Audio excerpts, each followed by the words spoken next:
Hey guys, how's it going? Kevin Cleary here with a quick first impressions video for you on a knife I recently got from DLT Trading. I'm going to show this to you. This is a really impressive knife. Let's get a bit of a closer up shot here. So there's the blade in A2 steel. You can see it's a Bark River. There's a good look at the handle. This, of course, is the Bark River Trakker. Many of you will be familiar with this knife in the tops version, okay, the Tom Brown Trakker, but a wilderness survival knife like this has actually been around for a while, and this is Bark River's offering. And I've known about these for a couple of years, but the problem is they can be notoriously hard to get. Bark River, they tend to make a few and then kind of move on with life, and they don't come back to this design for quite a while. So, it's been 2 or 3 years since I kind of discovered that this was a thing. I was doing some research because I was thinking maybe I want to bring the blade in here a little closer. I was doing some research because I thought maybe I would go for a tops Tom Brown Trakker, and I came across these and really wanted to check one out. But the problem is, as I say, they're not always available. So recently they've become available at DLT Trading. I will put a link down below so that you can head over to DLT Trading and check out what they've got in stock. They do have a few of these left, at least as of the filming of this. Let me give you a quick rundown on the size on this, and then I'm going to move the camera over and do a little bit of chopping on that little tree that you can see right there that sort of sticks out into the pathway. Okay, so let's get this back in frame. There we go. 13.5 inches overall, 7.5 inches on the blade, over a 1/4 inch thick. Sorry, it doesn't want to focus. Hold on. There we go. Over a 1/4 inch thick. So you can see that ridiculous thick stock. 24 ounces of weight here. So pretty hefty knife. And in just a second, you're going to be able to see it chop. But before we do that, let me switch over and show you this sheath. So the sheath comes, you can see it's really high quality leather, the way Bark River always does. It is set up for scout carry or with a dangler, so you can just dangle this off a belt.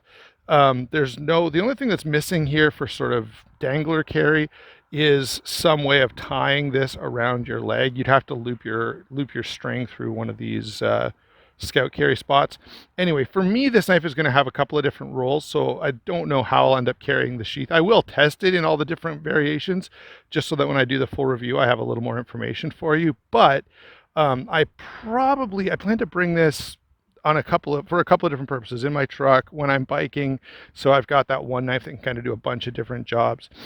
So now that I've kind of given you a quick rundown on the features and functions and a little bit of background, I'll get into a bit more background in the full review.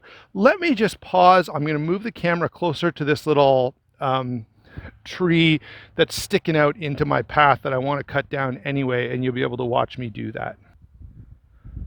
Okay, so here's the offending cedar branch right here. This is what I'm going to chop just so that you guys can see, and then I can sort of report back to you, I guess, in real time what my initial thoughts are on this knife.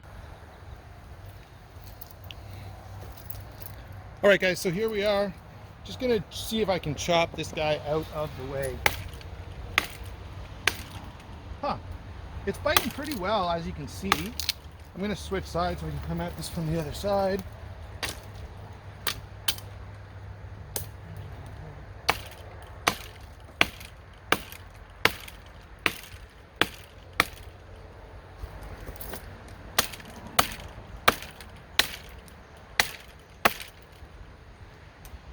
Actually doing not too bad of a job here. Let me get ready to catch this so it doesn't fall and hit the camera. There you go. And since we're standing here and I've got this in my hand anyway, let's try the little hollow ground portion of the blade there.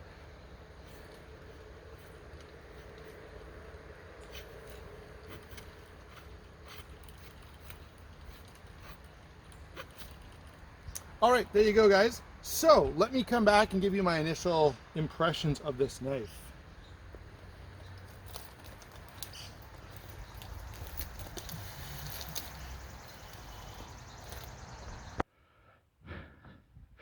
Okay, so you saw that this actually did pretty nice work chopping that old cedar branch down. I was afraid that maybe the blade would be too thick, and there is some, if you watch a few reviews of these, look at that blade. It's just absolutely gorgeous, guys. Anyway, if you watch some reviews on this, you'll see there have been a couple of guys who send these to Bark River for a regrind. And I'm going to have to do more testing before I decide whether I want to do that with this one. But for now, I don't know, guys. It's not too bad. So what are my initial thoughts? Well, first of all, take a look at this thing. It is a monster. Very, very cool knife. I mean, the thing definitely gets all of the cool points. In terms of a practical one tool option, I've had that discussion before. I'll probably have it again. I've rehashed it over and over again every time I review a knife sort of like this.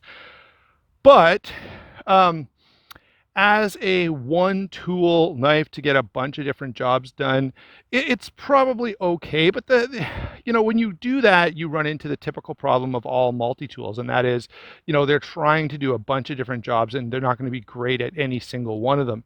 As you saw, it chopped okay. Could I have made faster work of that with a hatchet? Well, in the full review, we'll do some side-by-side comparison and testing. As I say, for this video, just a quick first impression, I have to say this is a gorgeous, gorgeous knife. Really nicely done by Bark River there. Thanks a lot for watching. Don't forget to like and subscribe. And again, DLT does have some of these available if you want to pick one up for yourself. Use the link down in the description box. That does help the channel quite a bit. Thanks a lot, and we'll talk to you soon.